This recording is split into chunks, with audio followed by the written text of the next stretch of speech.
Okay, let's get back into the file for session 3 here. Okay, what we're going to do is we're going to start building the body of the airplane, and then we'll talk a little bit more about how to customize the viewport and get a little bit more of what we're trying to get from either the opacity of the material or the object and whatever else we want to do here. Alright, don't forget as well that periodically don't forget to go save as and keep doing your progressive saves so that you don't wind up in big trouble later on when you've forgotten to save for too long, or you have a crash and the only thing you've done is overwrite the same save over and over and over. So don't forget progressive saves. So let's go ahead now and let's start to think about how we're going to add some more stuff onto this airplane. What I'd like to do though is I'd like to really start getting it to where we can see both the object and the viewport behind it, I should say the image plane behind it at the same time. We have limitations inside of Blender that I'm becoming more and more aware of that are unique to Blender, and I'm finding ways to work around them. For example, I can come into the regular shading mode, and you can see with that enabled, I can turn on and off the X-ray mode.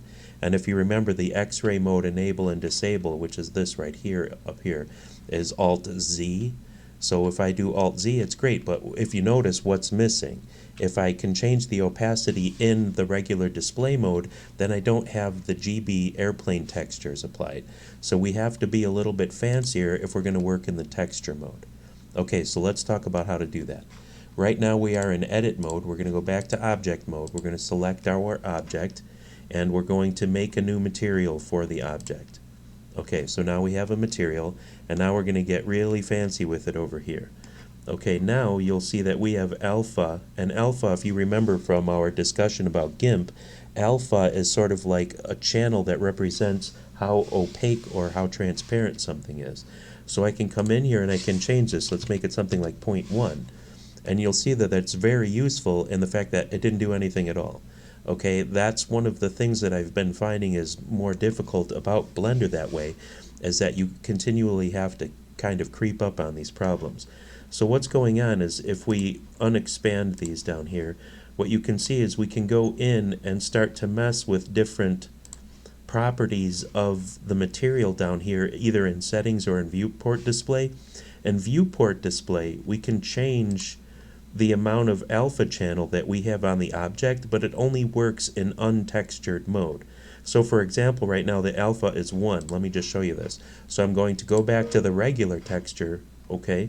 I'm going to go to color, and I'm going to change the alpha to like 0.1, and you can see in the viewport now that really did change its alpha, but that's again the non-textured version. So I'm going to go ahead, I'll leave that something low just in case I am working in that mode. I like having that. I'll change it to 0.4, but we want to be in the texture mode. So when we're in the texture mode, what we can do is under settings, under opaque, we can go to alpha clip, but you'll notice with alpha clip, the way we're doing it, we're not using an actual image to control it. It's not sure what to do there, okay? So it goes completely transparent, which is an option. Alright, now the next one down the line is alpha hashed, and alpha hashed is like a rendering preview, which works very well for me, but I'm worried for the class and these laptops and or computers we might be using might not be powerful enough for this. So a third option is to come over here and say alpha blend, and alpha blend seems to be a great way to get this to work. So now that this is here, now when we make the changes in the alpha, we notice the changes appearing on the screen.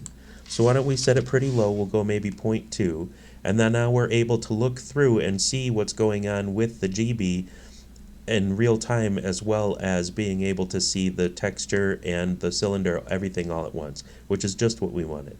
And as a matter of fact, I might even go back and do some of that here to the actual GB.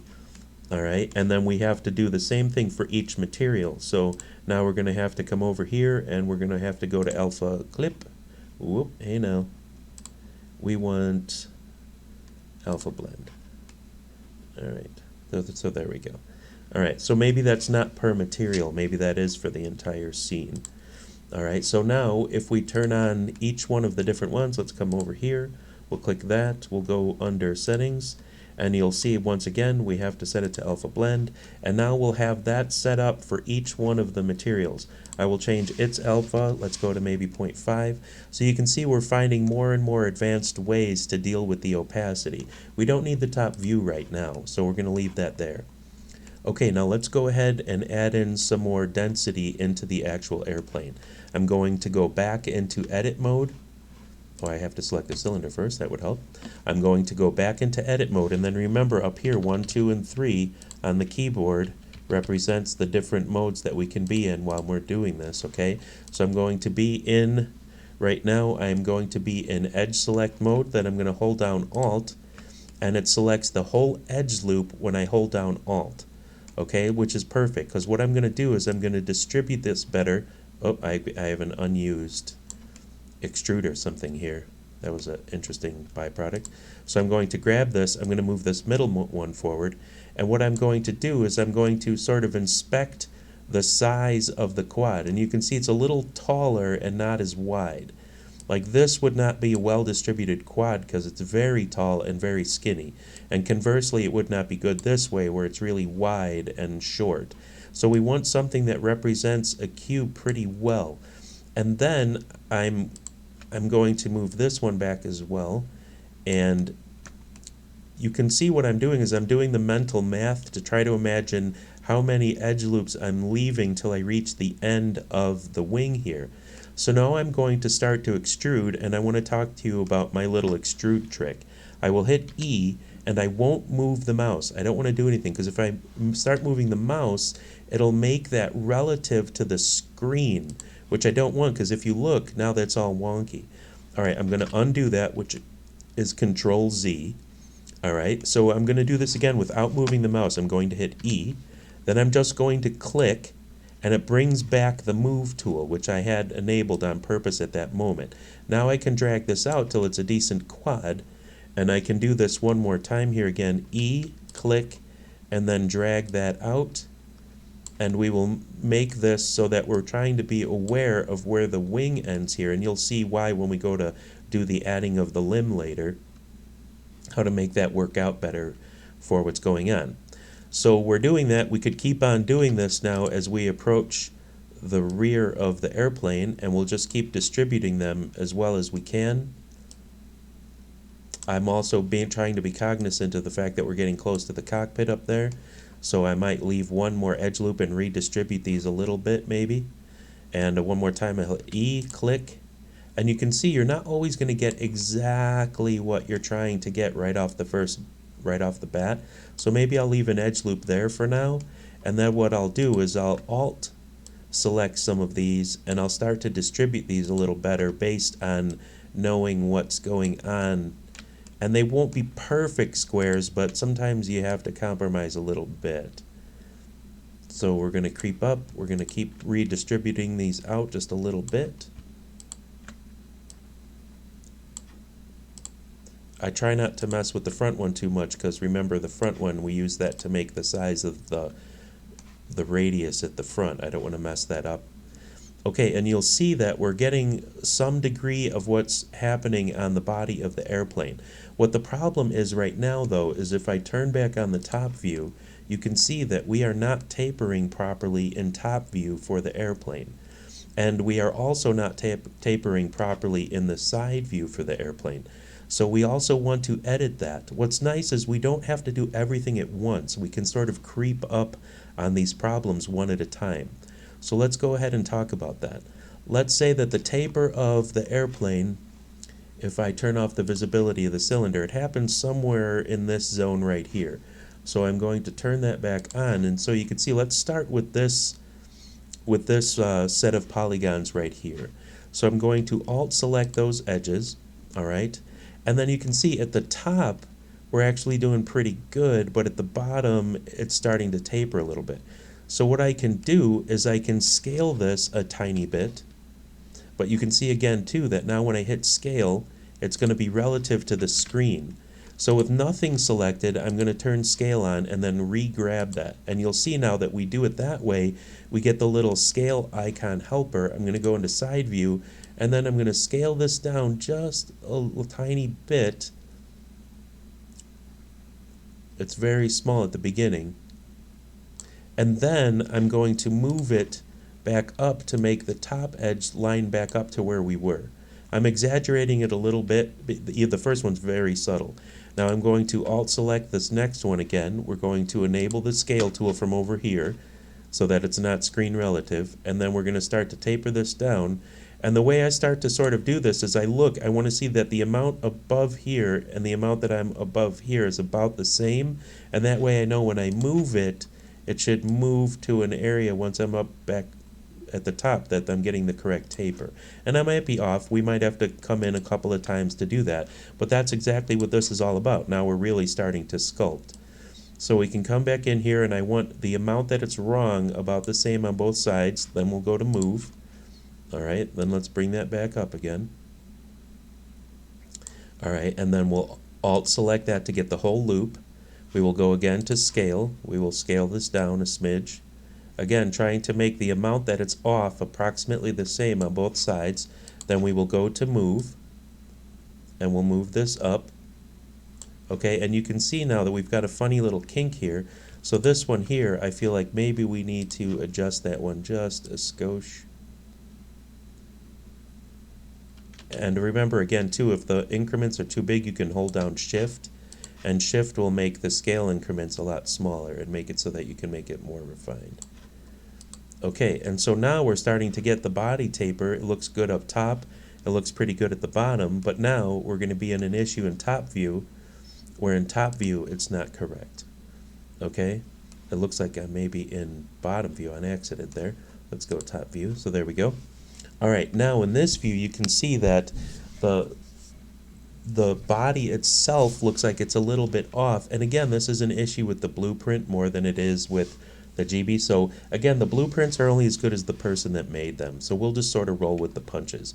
I'm going to select an edge loop again here. Now this time moving is a bad way, because if I move, it carries us away from being symmetrical. When I'm working well, what I call cross car, because I'm always working on cars, but you could call it cross object or cross, working through the center line, you're going to want to use scale for that. And then just scale only in that one axis. And you can see what I'm talking about. If I go here, I can scale that. Even though I'm moving the mouse in circles, you can see it's only scaling horizontally because I've selected the y-axis. So I'm going to go back into that view, and this is actually a pretty easy move. We just start tapering it, okay, based on what we're seeing here. Alt select the next one, again scale, Alt select the next one, scale only in Y, and we're going to start introducing that taper, and now we're getting the taper both in the top view and we're getting the one that's in the side view. And it may require a little bit of sculpting ultimately, right? But this is how we can work all the way back to the back of the airplane. Okay, let's do one more for right now, ignoring the cockpit for right now. Remember I discussed that in class, that the cockpit is something we'll deal with in another video a little bit further down the line. Okay, I'm going to go to move, and then I'm going to go extrude. Then remember, don't go anywhere, click, and then drag that out. All right, and now we could do these in real time. Now I could go to scale, and I could start to scale this. Okay, I don't have to be totally in top view. I can sort of see what's going on. And then in side view here, I can see what's also going on is that I don't want to follow the cockpit. I want to keep remembering that that should be where it was. Okay, which means that would be about there, but you can see we're way too tapered. So ultimately we've got to scale this up.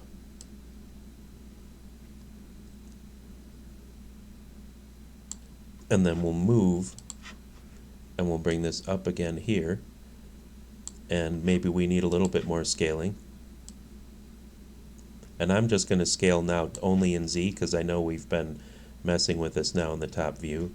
And then I'll move it one more time just a skosh up. All right, and then another extrude. And remember, I don't go anywhere. Click, and then bring it out. All right. And then we are going to scale. And then we'll just do it in the Z-axis this time. We'll try to imagine about what we need to do. I'm going to use the shift trick again to make the scaling smaller. Whoops, I'm hitting the wrong button here because it's not on Z only. So there we go. So there's that. I'm trying to imagine in my mind about how much I have to move this up and this up.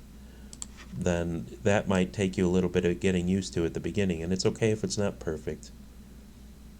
That's not the level of sensitivity I'm looking for at this point. One more time, extrude. Then don't go anywhere, click. Then we're going to drag this out.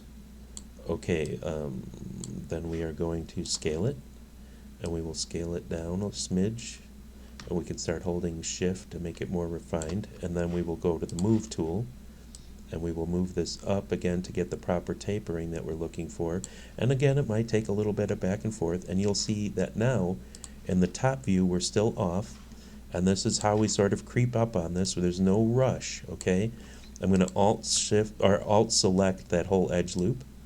Then I'm going to taper this, alt select the whole edge loop, I'm going to taper this, and we will continue on this way until we get to the rear of the airplane with the proper tapering and it working in both views. So I will leave you guys to continue. For right now, I would say I think I could get 2 more edge loops. We could stop right here for right now. So let's do that. I'm going to go extrude, I'm going to click, and then we're going to go to the move tool, and then we're going to bring this back. And then one more time, extrude, click, move it back to that vertical line on the rudder. I'm a little off there. Okay, and then let's do our 2 tricks. We're going to go into side view. Oops, I accidentally did not pan. So let's go ahead and go again to scale. So I'm going to start scaling. Then I'm going to hold down shift so it's more refined. And then I will go to move. And we will move that to where I think I need a little bit more scale here. So scale, and then I'll do a little bit. We'll go back to move. Okay, and then alt select that whole loop. Then once again we're going to scale. And again, at the beginning it's probably going to take a little bit of back and forth as you try to do a decent job with this. Alright, and then as usual now that means in top view it's going to be wrong. But we can go to scale now in top view, and you can see how we can work the orthographic views one at a time to sort of get the shape that we want. Okay, then alt select that loop, and let's do this one again here too. I'll hold down shift to make it a little bit fancier and more refined. There we go, look at that. Oh man, we are starting to get an airplane. Okay, now I'm going to come out of edit mode back into object mode, and what again are we going to do? We're going to save. So file, save as. Okay, and then we're going to save it as the next higher file number. We're going to go to 05. At this point, I'll hit enter twice so it actually saves. And then now, I think that's enough for this video for now, and we will pick this back up.